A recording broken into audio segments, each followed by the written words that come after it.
Queridos irmãos, é uma alegria estar aqui com vocês. Eu me chamo Padre José Eduardo, sou da Diocese de Osasco, em São Paulo, onde eu sou pároco. E eu também sou doutor em teologia e professor de teologia, lamentavelmente, né? Porque às vezes o trabalho magisterial consome um pouco assim as energias mentais, psíquicas e, por que não dizer, espirituais. Bom, mas ser professor não é apenas, digamos, uma ocupação que eu tenho. São Paulo diz em Efésios 4:11 que a uns ele, Cristo, constituiu como apóstolos, a outros como profetas, a outros como evangelistas, pastores e mestres. Eu estou nessa última designação, é um ministério que eu tenho. Eu gosto de ensinar e eu tenho graça de Deus para ensinar. Então, a diferença do mestre, do doutor, do mestre, segundo os 5 ministérios de São Paulo, para, por exemplo, o evangelista, é que enquanto o evangelista proclama, o mestre explana. A gente explica as coisas com um certo nível de detalhamento, com um certo nível de exposição ordenada. Então esse é o meu chamado, é isso que eu geralmente faço, e é desse jeito que eu gosto de edificar a igreja.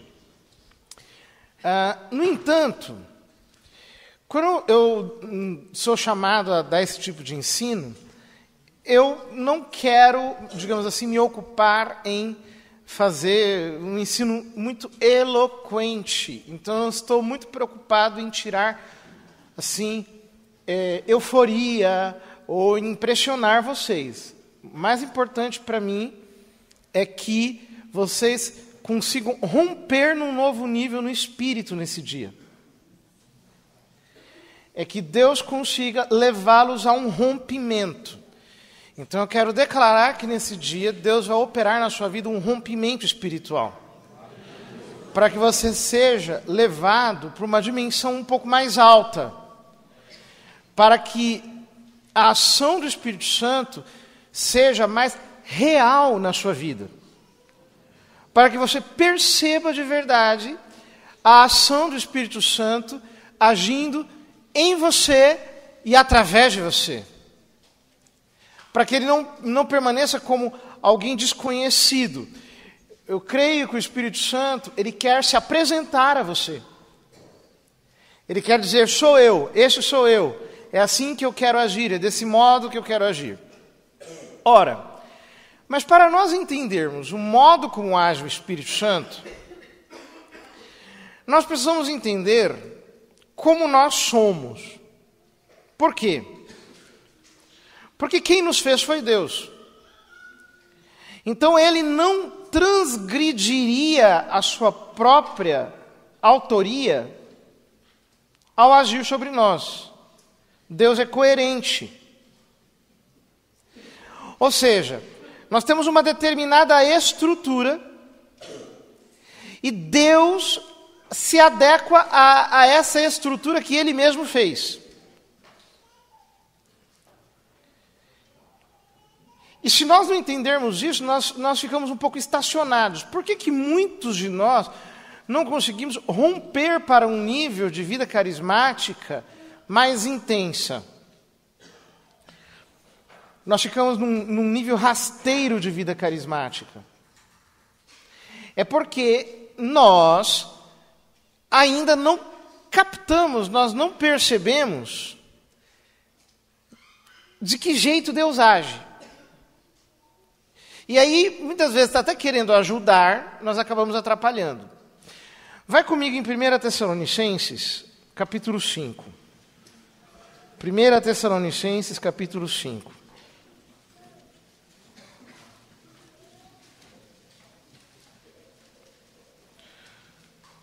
São Paulo diz: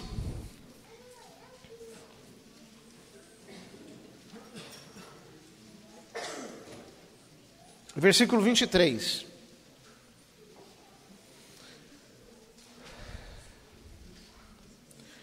O Deus da paz vos conceda santidade perfeita, que todo o vosso ser, espírito, alma e corpo, seja conservado irrepreensível para a vinda de nosso Senhor Jesus Cristo. Fiel é aquele que vos chama e o cumprirá. Vou ler de novo, que tem gente que demora um pouquinho para achar. O Deus da paz vos conceda santidade perfeita, santidade consumada, santidade plena, completa. E, portanto, que todo o vosso ser, espírito, alma e corpo, seja conservado irrepreensível para a vinda de nosso Senhor Jesus Cristo. Fiel é aquele que vos chama e o cumprirá. Nesses 3 versículos está contida uma carga de revelação muito, muito grande. Por quê? São Paulo explica, em primeiro lugar, o que é a santidade completa, dizendo que todo o nosso ser completo, espírito, alma e corpo, essa tríplice dimensão em nós, seja conservado para a vinda de nosso Senhor Jesus Cristo. E ele termina dizendo que quem cumprirá isso é Ele. Em outras palavras, a igreja está caminhando para um fim, para um ponto máximo. Esse ponto máximo é a vinda de Jesus Cristo. Só que Deus, pelo seu Espírito, nos está, como a noiva do Cordeiro, Ele está nos santificando. Nesse longo processo histórico, ele está nos conduzindo por um caminho de santificação, cujo ápice para a vinda de Jesus Cristo, para que ele venha buscar a sua noiva, é a santidade completa. Ou seja, o espírito, a alma e o corpo precisam estar, por assim dizer, completamente cheios da presença dele. A presença de Deus está conduzindo a igreja para que todos nós possamos chegar a um nível de santidade completa, em que todo o nosso ser completo, espírito, alma e corpo, sejam levados à identificação com Jesus Cristo, sejam irrepreensíveis. Então Deus está nos conduzindo para isso. Ora, mas ele hierarquiza esses 3 elementos. Ele fala espírito, alma e corpo. Em grego, essas 3 palavras são pneuma, espírito. Tem a ver com respiração, tem a ver com ar. Alma, psique. É a nossa mente, são as nossas emoções. Nosso intelecto, a nossa vontade. Corpo é soma, em grego, soma, o nosso corpo, a nossa dimensão material. Ora, nós estamos muito acostumados a dizer que o ser humano é constituído de corpo e alma. Os filósofos gregos, sobretudo, não falavam do espírito, porque para os gregos, obviamente, não eram nascidos de novo, eles não tinham recebido o Evangelho, então essa dimensão espiritual era desconhecida, a dimensão propriamente espiritual do contato com Deus era desconhecida. Então eles falavam de corpo e alma. No Novo Testamento nós incluímos o terceiro elemento, que é o espírito, o nosso espírito, o nosso espírito humano. Ora, eu não sei, eu me movimentar aqui atrapalha a câmera? Não, não atrapalha, eu posso movimentar tranquilamente, né? Porque eu sou gordo, então quando o gordo fica parado, começa a doer costas, perna, então a gente tem que meio que se movimentar um pouco, né? Ora, então vejam, prestem atenção. Nós dizemos, com a filosofia grega, que o ser humano é constituído de dois princípios. Um princípio material, que é o princípio animado, o corpo, e o princípio espiritual, que é o espírito animante, que é o princípio animante. Né? Então, corpo e alma. O corpo é animado e a alma é animante. É a alma que anima, é a alma que dá vida, é o princípio vital. Ora, só que a nossa alma, esse princípio que anima o nosso corpo, para utilizar uma linguagem de São João da Cruz, ela tem duas partes. Ela tem uma parte que é a parte, digamos, mais sensível, é a parte da sensibilidade, e tem a parte, o São João da Cruz chama de racional, espiritual. E é por isso que São Paulo utiliza essa tríplice divisão: espírito, alma e corpo. É claro que nós temos um princípio imaterial e temos um princípio material em nós. O princípio material é o corpo. O princípio imaterial é o que nós chamamos de alma. Mas a alma tem duas dimensões. Tem uma dimensão que está mais ligada ao corpo, que é a dimensão sensível, que é essa que São Paulo chama de psique, de alma. E tem uma dimensão da alma que está mais ligada a Deus, que é o que São Paulo chama de espírito. O nosso espírito humano. Digamos, é a parte superior do nosso ser. Ora, o que acontece conosco? Acontece que nós vivemos, digamos, entre esses dois extremos. Nós temos a parte da nossa alma que olha pelos sentidos para esse mundo, então nós ficamos o tempo todo afetados pelas circunstâncias. Vocês estão me acompanhando, sim ou não? Sim. Porque tudo que eu estou falando aqui tem uma certa densidade, então vocês têm que dar atenção mesmo, ir acompanhando. Senão vocês perderem no meio do caminho, vocês não vão conseguir se achar mais, né?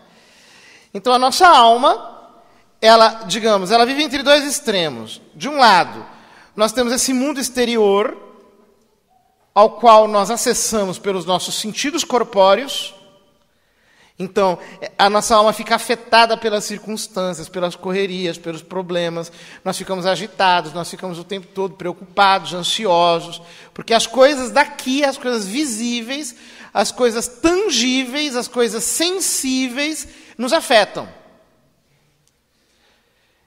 Mas nós temos o outro extremo, que é, digamos, o espírito, que é o mundo onde Deus se comunica conosco, que já não está mais na conexão dos sentidos, em que nós mergulhamos para entrar no insondável, no intangível de Deus.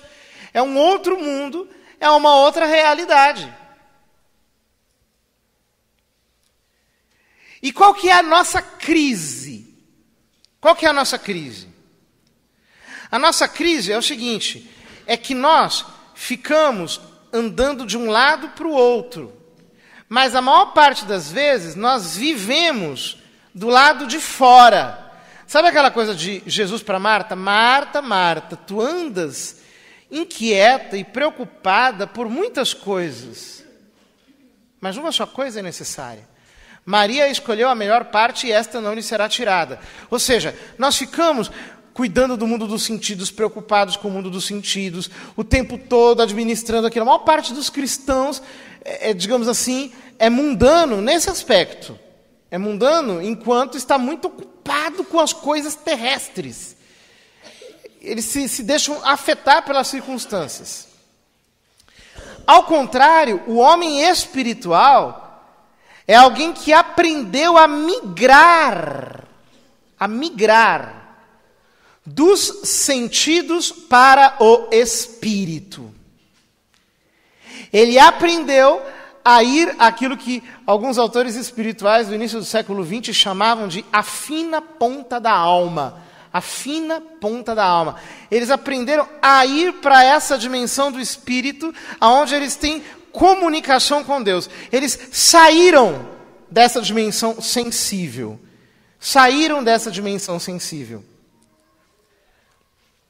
Eu vou acrescentar mais um elemento nisso que eu estou dizendo. Falei da nossa tríplice dimensão e como a alma é uma espécie de dimensão mediana. E a maior parte das pessoas ficam esquizofrenizadas, ficam divididas.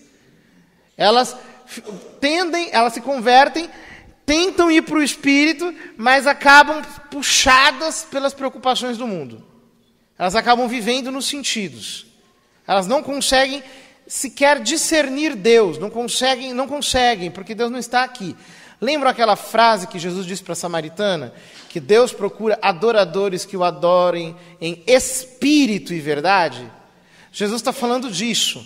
Quer dizer, nós precisamos aprender a migrar. Você tem que sair de Ur e ir para Canaã. Você tem que sair do Egito e ir para a terra prometida. Há um caminho, há uma viagem a ser feita. E essa viagem, Deus nos está conduzindo por ela. É Ele que está fazendo isso conosco. Ora, essa viagem, ela tem dois elementos, digamos assim, temáticos. Quando você vive para o lado de fora, para os seus sentidos corporais, você está debaixo do governo dos sentidos. Quando você começa a migrar para o espírito, para essa sua nova terra, você começa a entrar debaixo do governo do espírito através da fé, mediante a fé. Quer dizer, você não seguia pelo que você vê, você seguia justamente pelo que você não vê. Você seguia pelo que você não vê. No mundo do sentido, você seguia pelo que você vê, pelo que você toca. No mundo da fé, você seguia pelo que você não vê. São João da Cruz utiliza uma comparação muito interessante para falar disso. Ele diz assim: quando você entra numa sala escura, o que acontece? Digamos que ela esteja cheia de pó. Você entra numa sala escura, muito empoeirada, aí você abre uma fresta da janela, e aí entra a luz do sol. São João da Cruz diz. Você vê direitinho o raio da luz, não vê? Sim ou não? Não vê. O que você vê é a poeira iluminada pela luz. Você não vê a luz.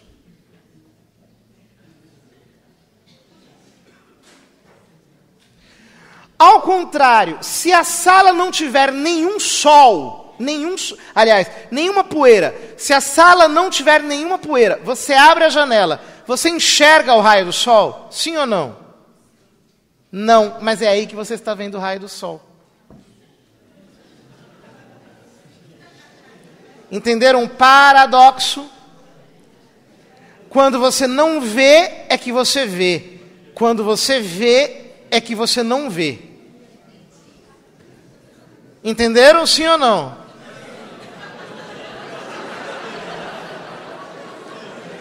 Entenderam sim ou não? Tá bom, eu vou explicar de novo. O índice de não está muito alto. São João da Cruz utiliza essa comparação na subida do Monte Carmelo. Então ele diz assim: se você entra numa sala escura, toda empoeirada, e você abre a janela, entra o raio do sol. Você enxerga direitinho o raio do sol atravessando a sala. Então você diz: nossa, eu estou vendo o raio do sol. Ele diz: não, você não está vendo o raio do sol, você está vendo a poeira iluminada pelo raio do sol. O que você está enxergando é a poeira. Você está enxergando a poeira iluminada, mas você não está enxergando o raio diretamente. Ao contrário, se a sala não tiver nenhum raio de sol, aliás, se a sala não tiver nenhuma poeira, zero de poeira, zero, zero, zero, e você abre a janela, você não vai ver o raio de sol, como você estava vendo antes. Mas é aí que você está vendo o raio de sol, você não está vendo a poeira iluminada. Você está vendo diretamente o raio de sol.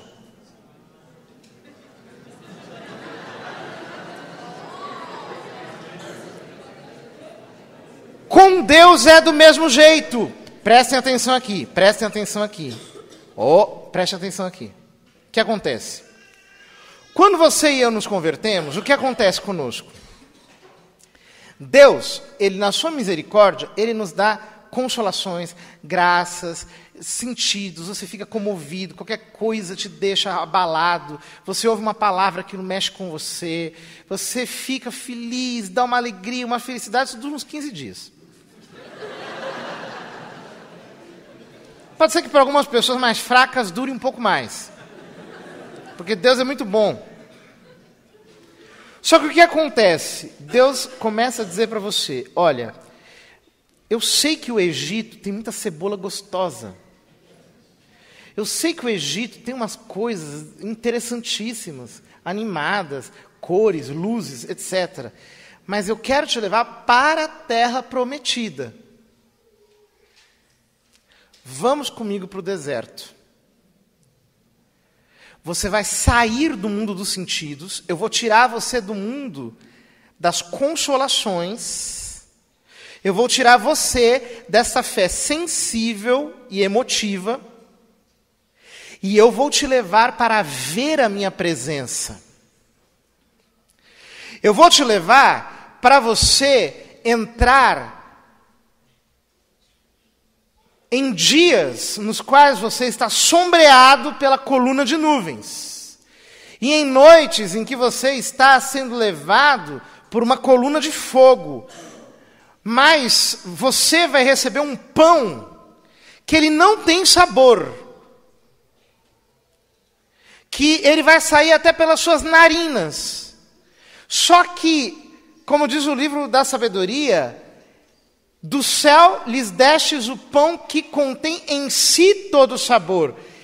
O gosto dele é sutil, vocês gostam dos temperos egípcios. Aqui você não tem tempero egípcio, aqui você tem um gosto que é celestial, ele é espiritual.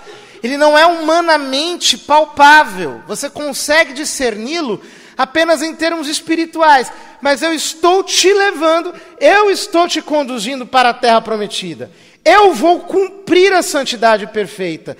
Eu vou te levar para esta outra região, aonde você vai me enxergar pelo seu espírito, aonde você vai me discernir pelo seu espírito, aonde você vai me conhecer pelo seu espírito, não mais pelas sensações que você tem de mim, não mais por aquilo que você sente de mim. Você vai parar de ver a poeira e você vai começar a ver a luz.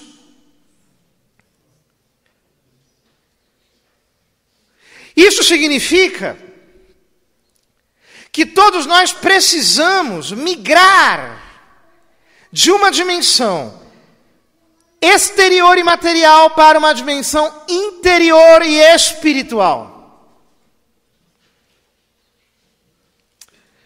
Qual é o problema nosso? Como nós temos muita autopiedade e nós não entendemos como é que Deus trabalha, então o que acontece? É assim, a maior parte das pessoas tem consolações espirituais, Aí o que acontece? Deus começa a atraí-lo para o Espírito.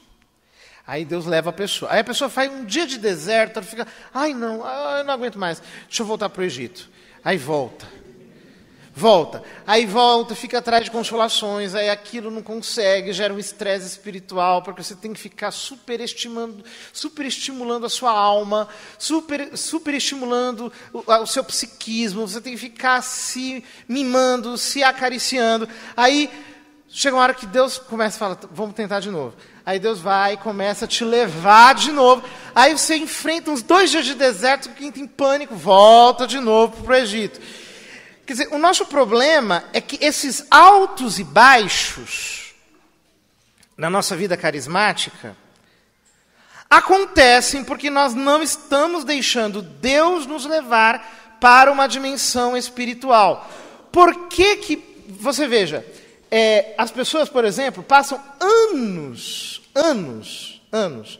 num grupo de oração, numa obra missionária, sei lá em quê, numa nova comunidade, continuam afetivamente tão imaturas. Se alguém olha com a cara feia, a pessoa já se sente ofendida.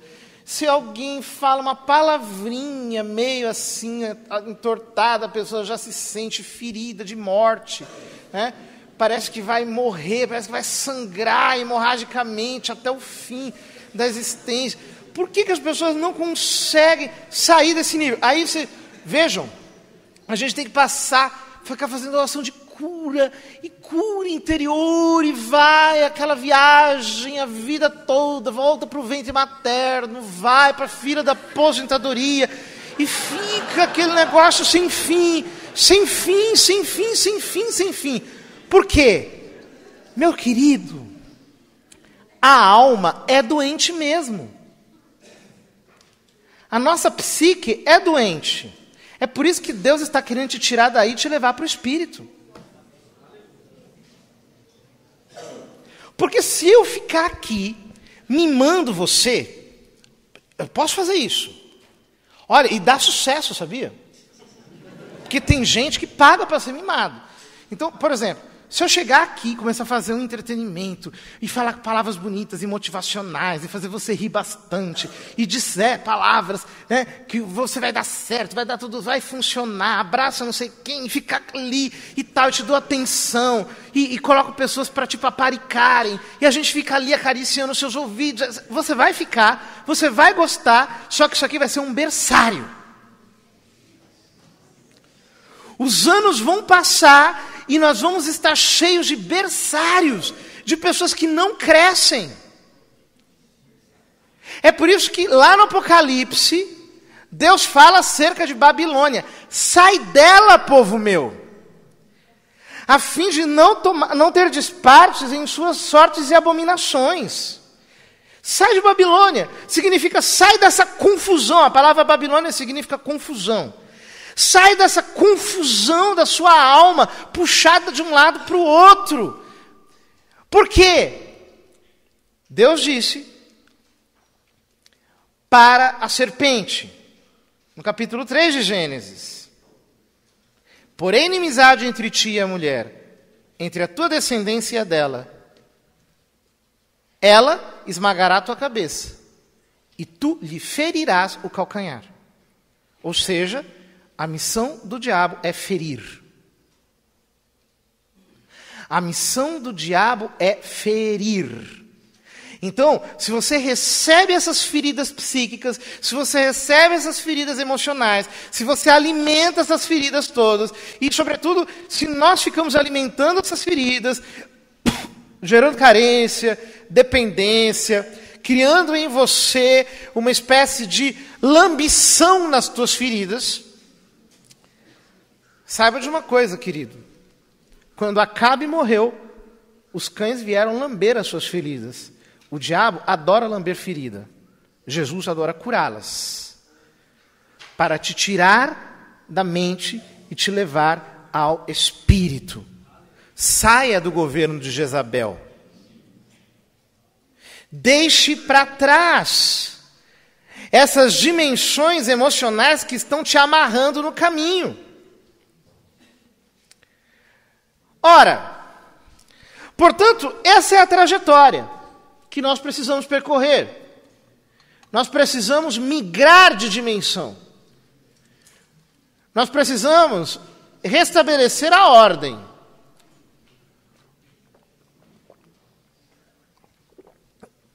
Vai comigo, 1 Coríntios,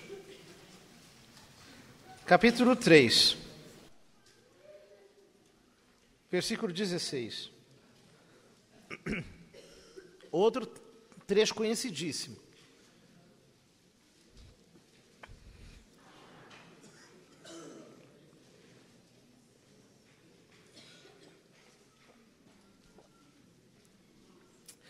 Não sabeis que sois o templo de Deus e que o Espírito de Deus habita em vós? Se alguém destruir o templo de Deus, Deus o destruirá, porque o templo de Deus é sagrado, e isso sois vós. Entenda isso. Preste atenção aqui, ó. Preste atenção. O templo de Jerusalém tinha 3 partes principais no seu interno. Ele tinha o pátio dos israelitas, que dava acesso ao átrio, aonde se vendiam animais, foi lá onde Jesus expulsou os vendilhões do templo. Depois nós temos o lugar santo, que é onde transitavam os sacerdotes, e nós temos o Santo dos Santos, que é onde habitava Deus. É ali aonde estava a presença de Deus. No Velho Testamento, nós temos o primeiro templo, aonde estava a Arca da Aliança. E dentro da Arca da Aliança estava a vara de Arão, o maná e a tábua dos 10 mandamentos, que são o símbolo da Trindade. A vara de Arão, o Pai. O maná, o Filho. E a tábua dos mandamentos, o Espírito Santo, que é a lei nova, a lei da graça. Estavam lá. Quando o povo foi deportado para a Babilônia e o profeta Jeremias escondeu a arca,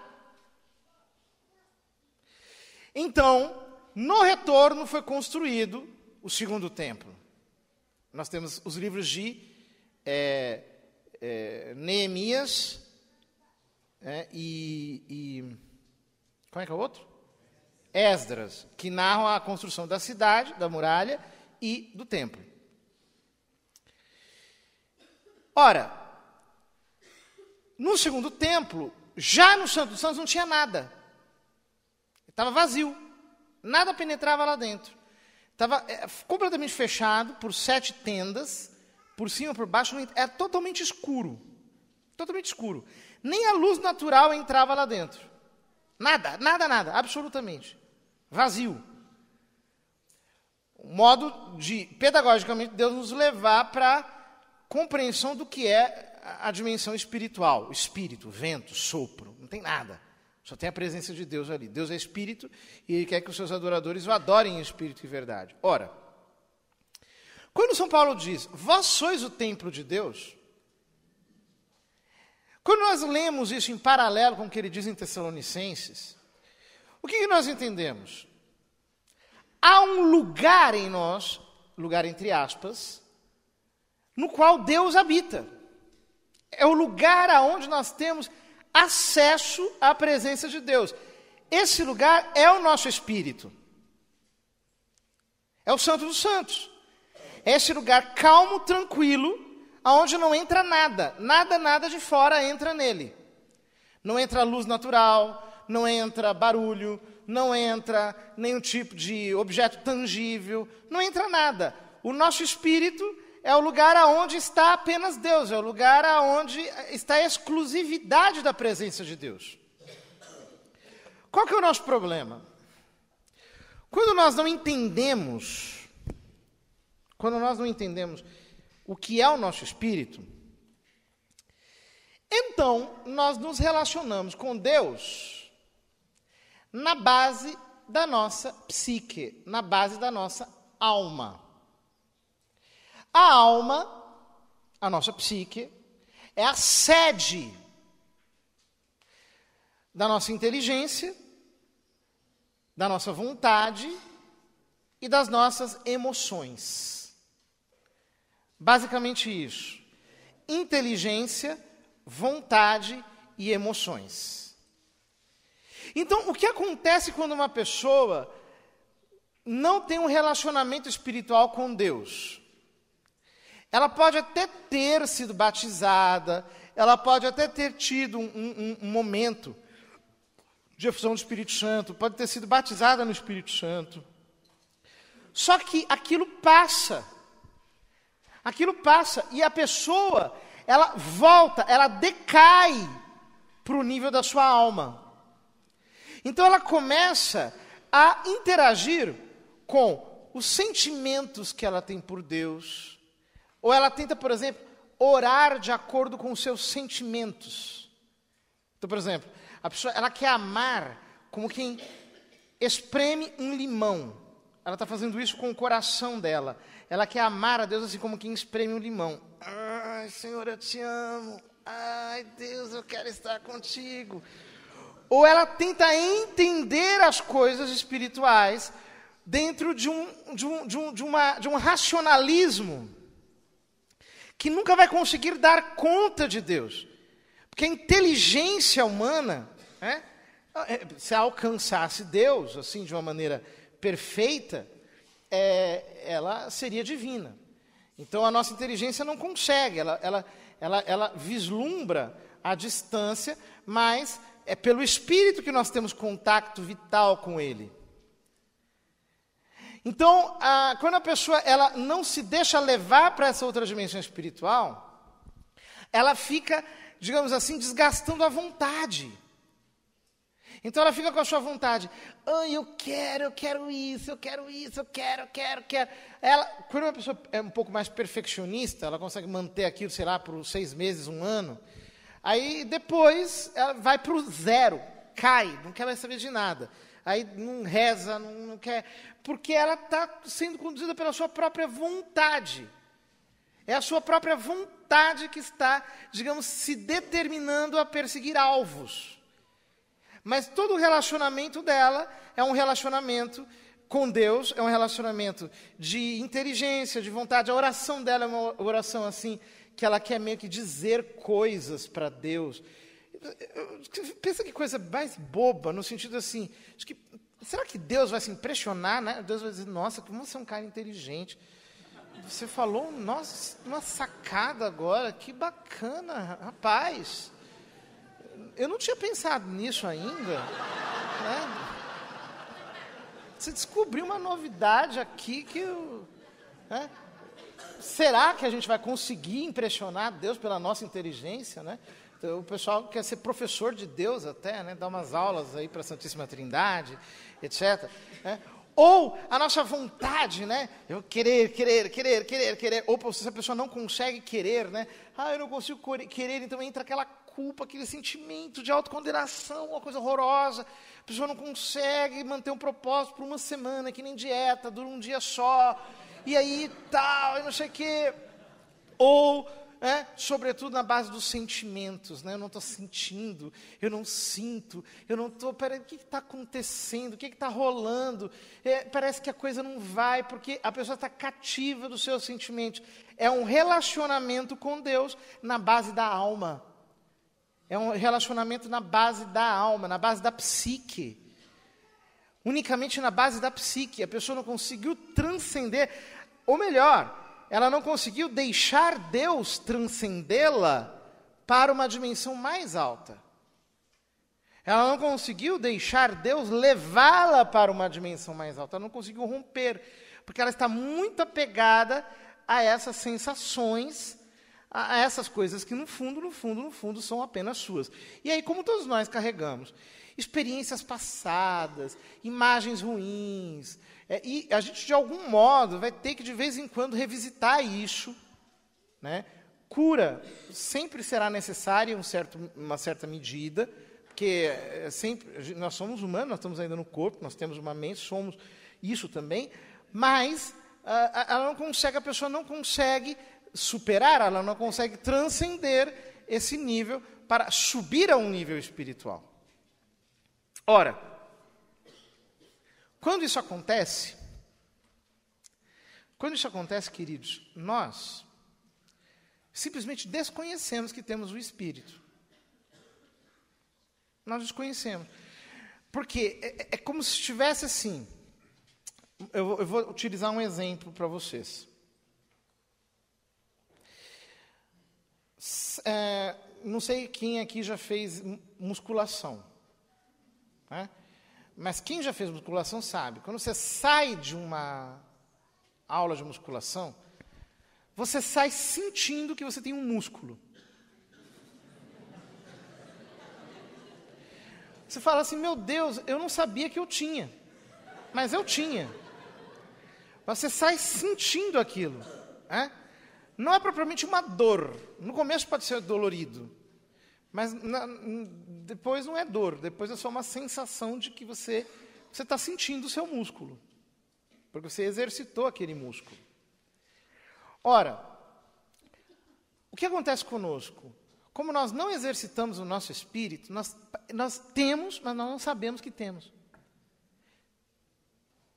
Então, é como se você não tivesse a sensação, a percepção de que você tem um espírito. Porque ele está como que estivesse morto. Ele está como se ele estivesse parado. A pessoa só reza com a alma, ela só reza com a sua psique, ela não consegue transcender. Volta comigo um pouquinho, 1 Coríntios capítulo 2, uma página antes. Olha o que São Paulo diz. Versículo 6. Entretanto, o que pregamos entre os perfeitos...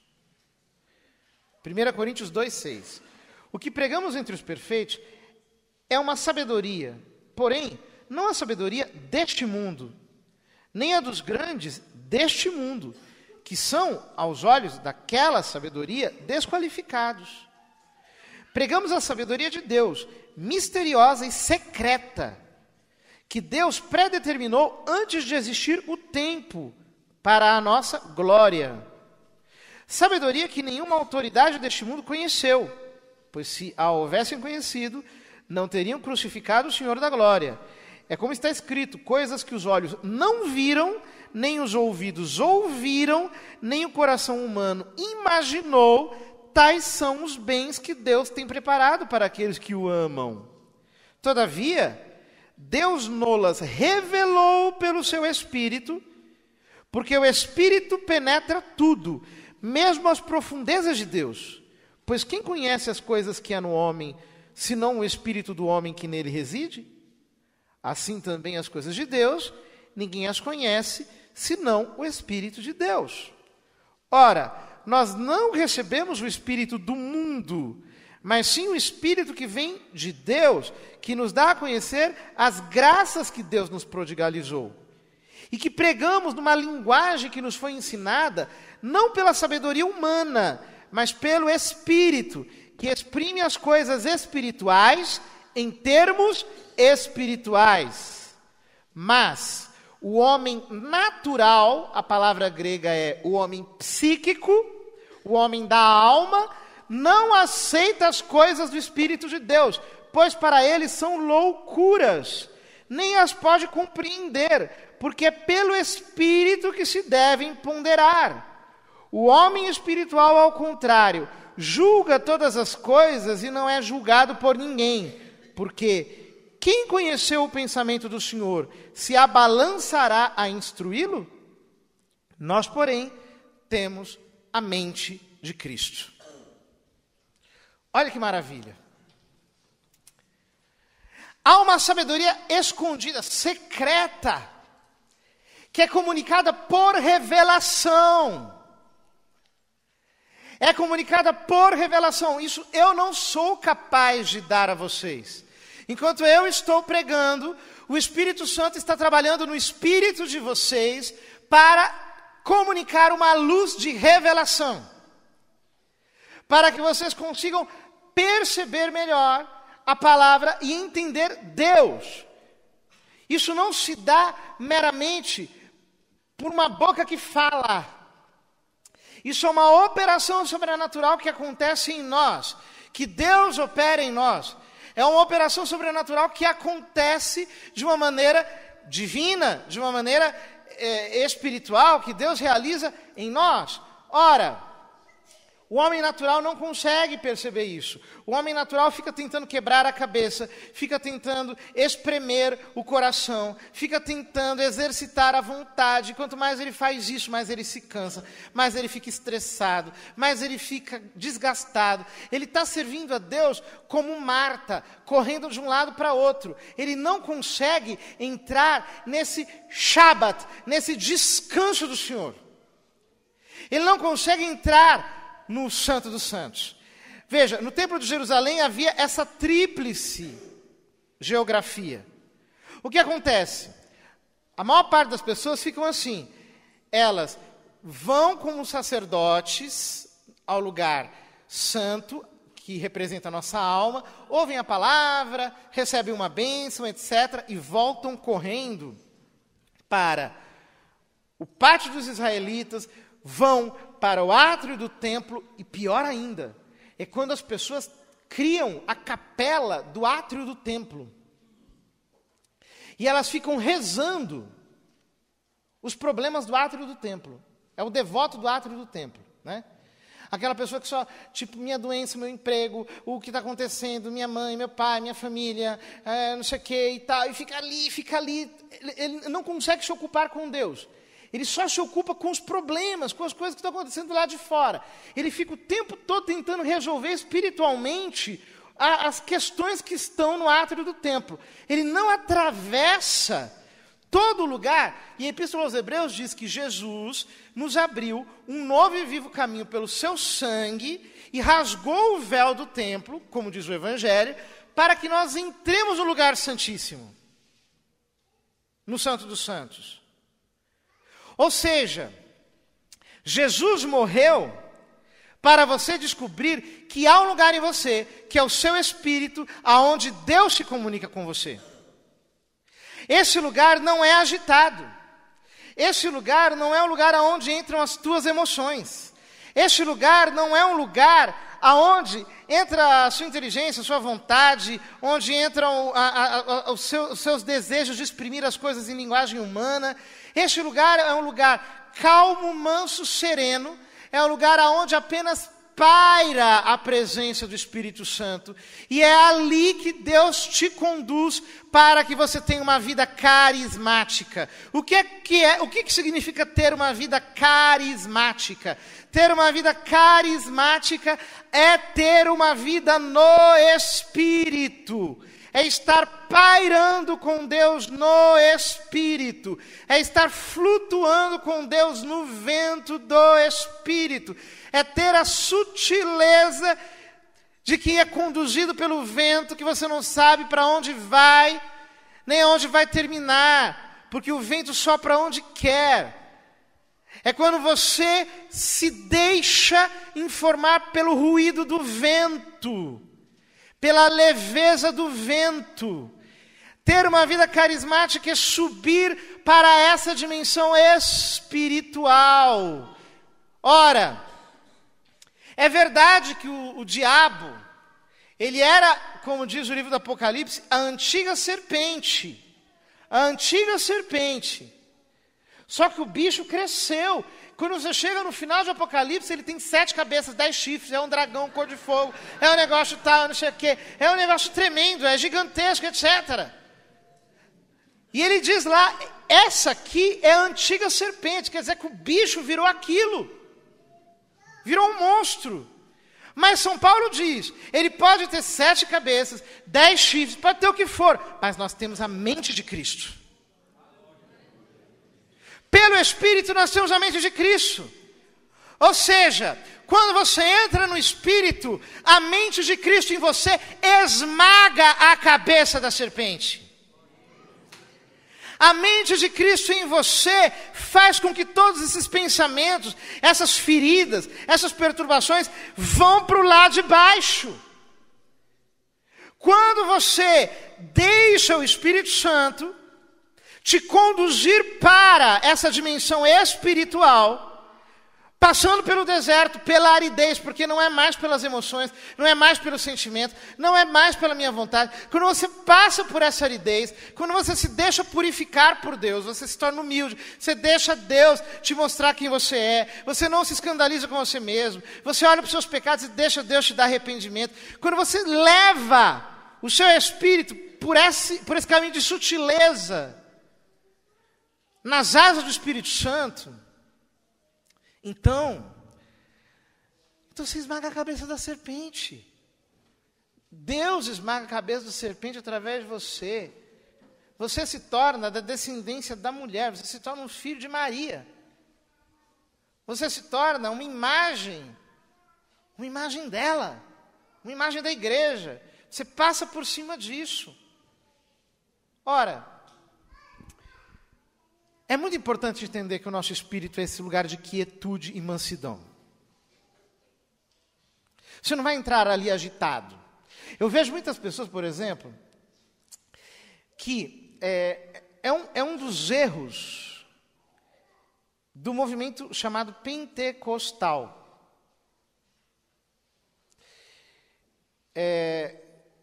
Que foram corrigidos pelo movimento carismático. Há uma diferença entre essas duas coisas. Porque o movimento pentecostal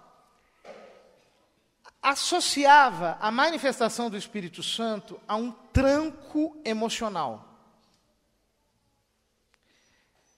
É aquele negócio de você ter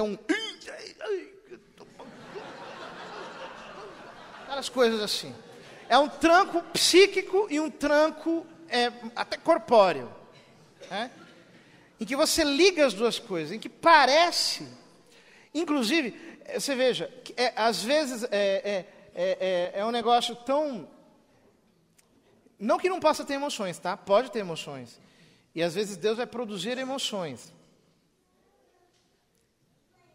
produz, até físicas, a gente cai, a gente treme, a gente ri, a gente chora, quando a presença de Deus é forte, coisas fortes acontecem.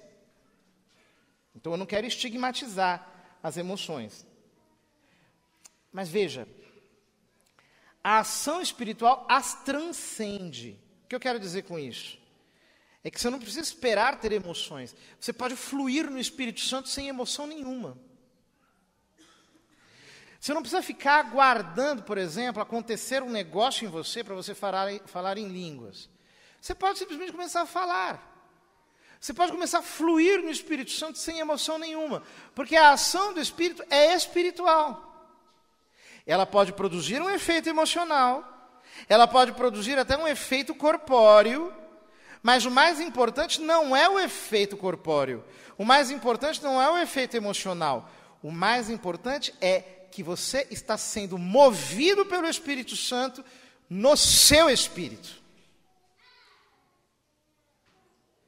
Ou seja, quando você ora, o que acontece? A ação do Espírito Santo no seu espírito começa a te mover. Há alguns autores que dizem que, assim como a alma é a sede da inteligência, da vontade e das emoções, o espírito teria faculdades próprias. A intuição, por exemplo, em que você capta uma inspiração. A comunhão com Deus.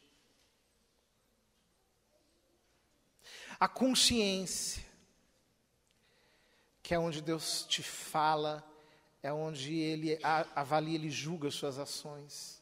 Alguns autores dizem isso. Não sei se as coisas são exatamente assim. Mas o que fica claro aqui é que quando você salta por cima das suas emoções, você deixa Deus te levar por cima das suas emoções, da sua mente natural, etc. E você começa a mergulhar numa dimensão mais alta, você começa a ser capturado, você começa a ser sequestrado, você começa a ser seduzido, você começa a ser arrebatado, você começa a passar por uma ascensão espiritual, você começa a entrar numa dimensão onde Deus se move no seu espírito, você começa a senti-lo, a percebê-lo de um jeito diferente, você começa a captá-lo de um jeito diferente, você começa a servi-lo de um modo propriamente espiritual. Não há muito como explicar, você só pode se deixar conduzir. O Espírito Santo quer te conduzir a isso. Ele quer te levar a isso. Você está me acompanhando, sim ou não? Sim. O Espírito Santo quer te levar para o Espírito. Ora, nós temos alguns recursos para isso. Eu vou terminar só mencionando-os. E na segunda palestra eu vou aprofundar mais num deles. Vai comigo em Hebreus 4.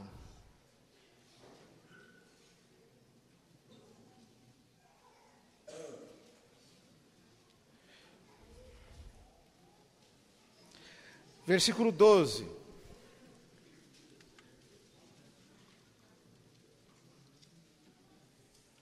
Diz assim: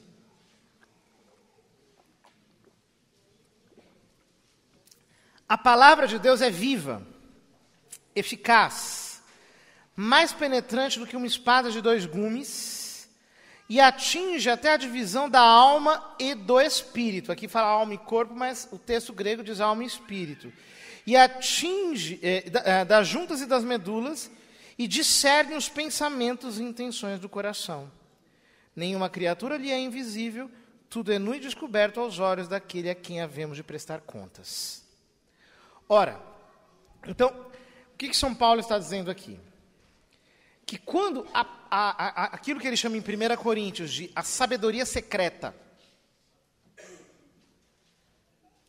quando a palavra, quando a revelação, como ele chama na carta aos Efésios, logo no capítulo 1, versículo 17, quando a revelação, quando a palavra entra em nós,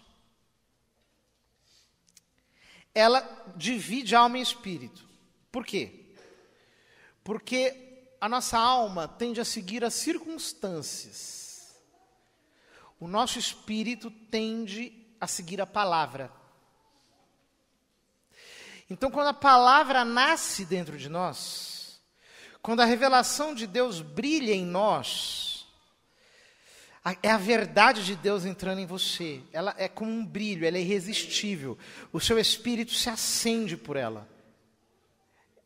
Você como que escuta a voz do pastor. Né? As minhas ovelhas escutam a minha voz. Eu as conheço e elas me seguem. É aquele silvo do pastor. Quando o pastor está lá no campo, ele assobia, ou ele faz, oh! E as ovelhas viram a cabeça. O seu espírito, ele se direciona para a palavra, não tem como. Quando a palavra cai em você de verdade, o seu espírito, ele instintivamente, ele se direciona para a palavra.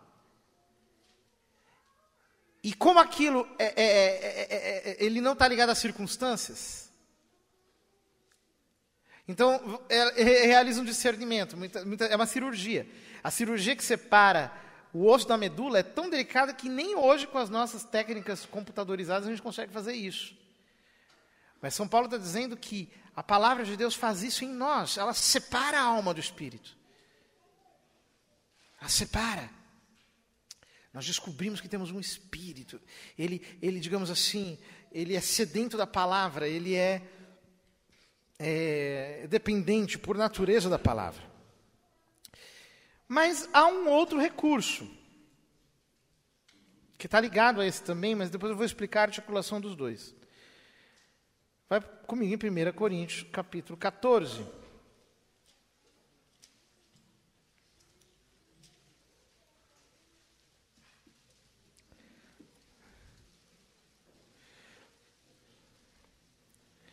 Ele diz,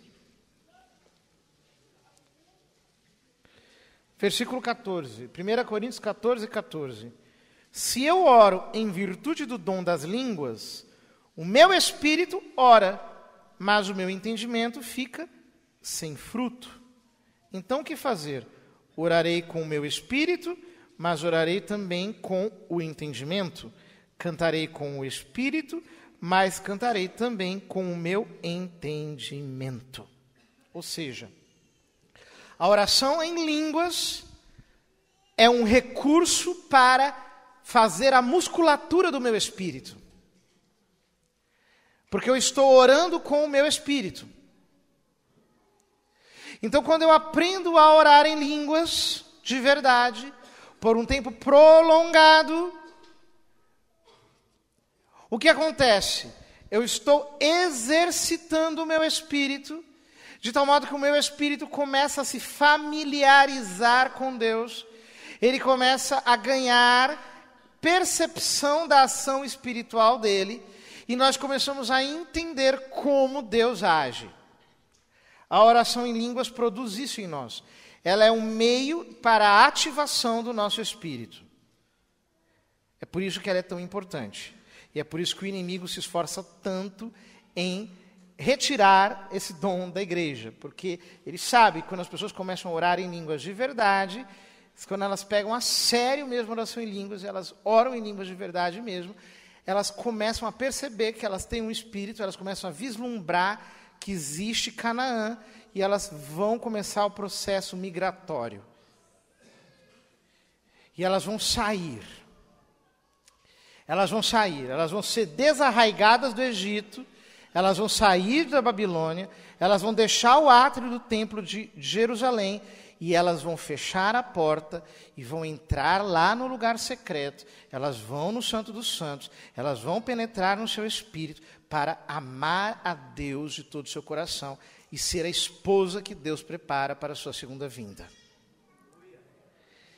Essa esposa apaixonada que aprendeu a se apegar ao seu Senhor no espírito. Então, na segunda colocação, eu vou me concentrar um pouco mais sobre o dom de línguas. Obrigado.